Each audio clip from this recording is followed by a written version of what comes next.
quick explainer video for you today on triads. Let's just jump right in. Okay, so a triad is it's just a 3-note chord, typically built in thirds. The idea is that you can build a triad on each step of the major or minor scale. So let's see how this works in practice. We've got a C major scale here. We've got C, D, E, F, G, A, B, and C, all in a scale in the bass clef. And what we're going to do is we're going to start off by building a triad on the first note. So let's take the first note C, and we're going to skip the next note, and we're going to play E. We're going to skip the next note, and we're going to play G. And there we've got our very first triad in C major. Super. Let's do this on the second note as well, on D. So we're going to take D, we're going to skip the next note E and play F. We're going to skip the next note and we're going to play A. And that gives us our second chord in C major, chord 2. And we can carry on and we can build a triad on each note of the scale following exactly that same pattern. Exactly that sort of pick one, miss one, pick one pattern that we followed in those two examples. You'll notice that each triad has got a Roman numeral written beneath it. These Roman numerals correspond to the step in the scale, and they're typically how we notate these different chords, these different triads.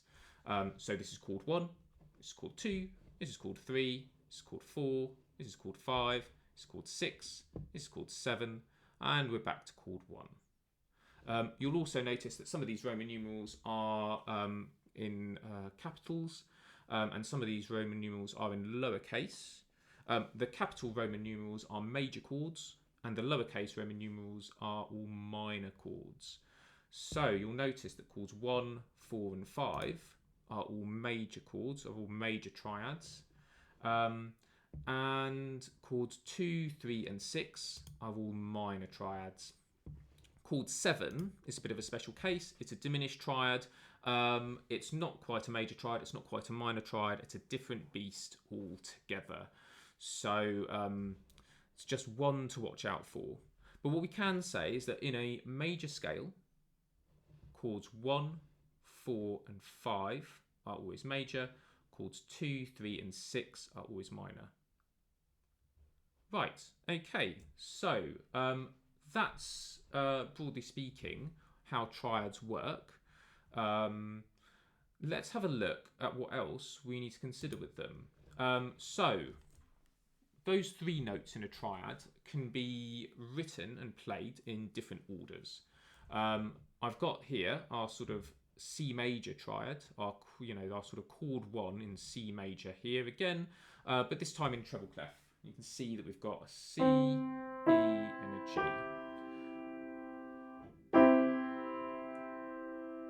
So these 3 notes can be written, but in kind of different rotations. And we call these different rotations inversions. So we've got the chord, first of all, in root position. And we call this root position because the root of the chord, the note that we kind of started on to build this triad, this chord, is at the bottom. So we've got C at the bottom, and then we've got the E on the top and the G, the third in the middle, and G, the 5th of the chord at the top. The numbers here kind of correspond to the interval above the root. So this is the third because C to E is an interval of a third, and this is the 5th because C to G is the interval of a 5th. But we can rotate these notes round. So in the next bar, we've got the same chord, the same triad, but in first inversion. And it's in first inversion because now the order of the notes goes 3rd, 5th, and root. We've got the 3rd of the chord at the bottom, the 5th of the chord in the middle, and then the root at the top. And that gives us first inversion.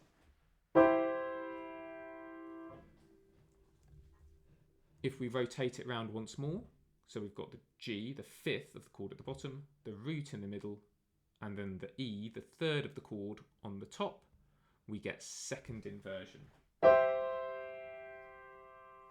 So that's one way that we can think about inversions, as these sort of rotations of our different triads that we saw earlier. But one thing to bear in mind when we're kind of thinking, when we're labeling inversions, we're identifying inversions, it's always the lowest note that determines the inversion of the chord. So here we've got our C major chord, our chord 1 in C major in root position, and we know it's in root position because we've got a C on the bottom of the chord. Here's the same chord again, but this time it's in first inversion. We know it's in first inversion because we've got the E, the third of the chord, in the bass as the lowest note. And here we've got our same chords in second inversion. We know it's in second inversion because we've got the fifth of the chord, the G, as the lowest note. So that's kind of how inversions work. The way we label inversions with our Roman numerals is by adding on a letter, a lowercase letter, with each Roman numeral. So if a chord is in root position, we can add on an A. I've put this A in brackets because it's kind of optional. If we leave a Roman numeral by itself, it just suggests that that chord is in root position. But if we want to add an A, we can, just to make it absolutely clear that that chord is in root position. Here, because the chord is in first inversion, we're going to add on a B. So 1B, this is chord 1 in first inversion. And here we've got 1C, so chord 1 again in second inversion. It's in second inversion, so we've popped a C on the end of that chord 1. I do have another video on inversions, so if this is still something that you're a little bit uncomfortable with, or you want to know a little bit more about inversions, then yes, you can do check out that video.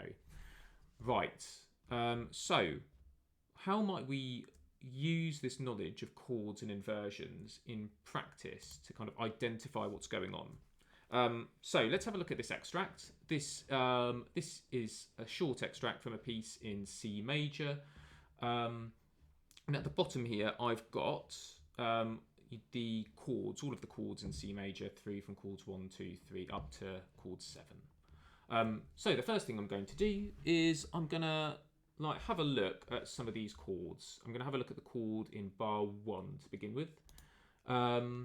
Okay, and what I'm going to do is I'm just going to, first of all, take note of the clef.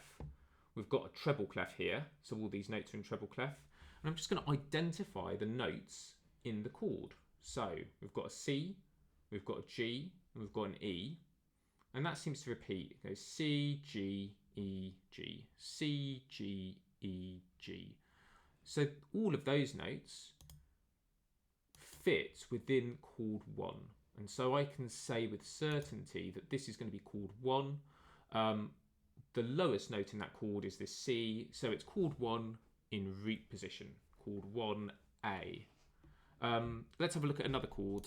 Right, so we've got this chord here in green. Looking at the notes individually, I can see we've got a C, we've got an A, and we've got an F, we've got another A. So the three notes there are F, A, and C. That corresponds to this chord called 4. And we've got the C at the bottom. So that's going to be, that's the fifth of the chord. So this is going to be called 4C. Right, let's have a look at a third and final chord here. Right, we've got this chord in red. I'm just going to note the, take a note of the different pitches in that chord. So we've got a B, a G, and a D, and another G. Those notes, G, B, and D, correspond to this chord here, chord 5. And the B is the lowest note in that chord, so it's in first inversion, so it's going to be chord 5B. And that's how how this would work. If you've got an extractive music, we've got something where you need to identify the chords sort of on the page. That's broadly speaking how you would do so. Let's talk through another example so you can get a bit more familiar with the process. Right. Okay, so I'm just going to talk through. I've got the key signature sort of circled here, and then a few chords. So the first thing I need to do is I need to identify the key. There's 1 sharp in the key signature, and I know my circle of fifths, so I know that that's G major. But if I didn't, I could just take the last sharp, which is F sharp here, and just go up a semitone from that F sharp. So F sharp up a semitone will take me to G. It's definitely G major. Okay, so let's start off with this chord in green. I've got a G, a D, a B, and a D. And I know that G, B, D, those 3 notes, that corresponds to chord 1 in G major. This chord in red, that's going to be, right, so we've got a C, an E, and a G there. That's going to be chord 4, as I've sort of got here. And we've got the G in the bass, so it's going to be chord 4C. Let's have a look down here at this chord in purple. So we've got an E, a B, a G, and another B. That's E, G, B. The E is in the bass, so that's going to be chord 6, and that's going to be chord 6 in root position. So it's just here, I've just written chord 6. And then finally, we've got B, G, D, and then another G. That's also just G, B, and D again, just rotated round. The B is the lowest note. The B is in the bass here, so that's going to be called 1B in G major. Super. So that's what we're looking at. Let's actually have a look at a grade 5 theory question for this as well. So this is a grade 5 theory question, I think, from one of the sample papers. And what we're going to do is we're going to think, first of all, about identifying the key we're in. The key is actually given in the question here. So we know immediately that we're in B flat major, but just in case it's not, it's not always given. Let's have a look at the key signature and sort of talk through how we might know. So there's 2 flats in the key signature. I know that because there's 2 flats, it's very likely to be B flat major. Just from knowing my circle of fifths, but I can always use my shortcut. I can always take the penultimate flat. So in this case, we've got a B flat and an E flat. The penultimate flat is B flat, so it's going to be in B flat major. I might just also make sure we're in the major key rather than the minor key. So let's have a look at the first bass note. The first bass note is a B. It's definitely going to be B flat major. Absolutely certain at this point in time. Right, so now let's have a look at these 3 chords. First thing with these chords is just to note this changing clef. This is a sort of a treble clef here, so I now know that all of these bass notes, all of these notes in the left hand of this piano piece are in treble clef. They're all a bit higher than you might expect. So let's have a look at the first one, chord A. I'm going to look at the notes again. So we've got an E flat, a B flat, and a G in this chord. So if we're in B flat major, we've got E flat, B flat, and G. If I were to write out a B flat major scale and build a triad on each one, I'd see that E flat, G, and B flat would be chord 4. It's chord 4, and we've got the root of the chords, the E flat at the bottom, so it's going to be chord 4 in root position, chord 4A. Okay, let's have a look at the second chord. We've got an E flat, a G, and a C here. So if I was going to kind of rewrite that, we've basically got C, E flat and G. That's chord 2 in B flat major. And we've got the E flat at the bottom. We've got the third of the chord at the bottom. So it's chord 2B. And finally, let's have a look at this third chord. We've got a B flat, a D and an F. So that's chord 1. And we've got the D, the third of the chord, the middle note of the chord at the bottom. So it's called 1B in B flat major. Okay, so there's a grade 5 theory question. You'll notice that with these, I looked at the notes in both the top part and the bottom part. And that's maybe a bit more typical. You usually consider all the notes when you're identifying chords, because often it's not just the left hand or the accompanying part that has all the chords information in it.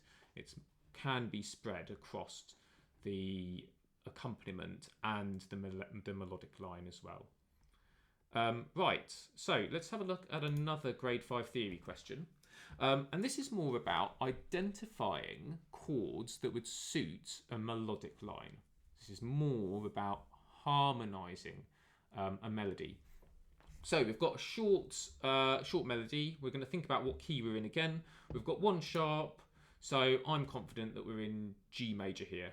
We start on a G, we end on a G. We've got the 1 F sharp in the key signature. We're absolutely certainly in G major. Then we're going to think about the main chords in that key. So 1, 2, 4 and 5. So if I start on chord 1 and I do my pattern, my play 1, miss 1, play 1, miss 1, play 1 pattern, it's going to be G, B and D. And if I carry on and I do that for chord 2, chord 4 and chord 5, I'll get A, C, E, and then C, E, G for chord 4, and D, F sharp and A for chord 5. And now I'm going to take each of the notes in each bar, each of the sort of the identified bars, and work out the chord that's the best fit. So let's have a look at this second bar here. We've got an E, a C, and a G. So E, C, and G. Those are the notes in chord 4. Chord 4 is definitely going to be the best fit here. Right, let's have a look at this next bar along. We've got F sharp, E, D, A, D, and C. Okay, so actually we've got, this is not particularly clear. We've got notes that could be in either chord 5. We've got an F sharp, a D and an A, and another D. But we've also got notes that could be chord 2. We've got an A, a C, and an E.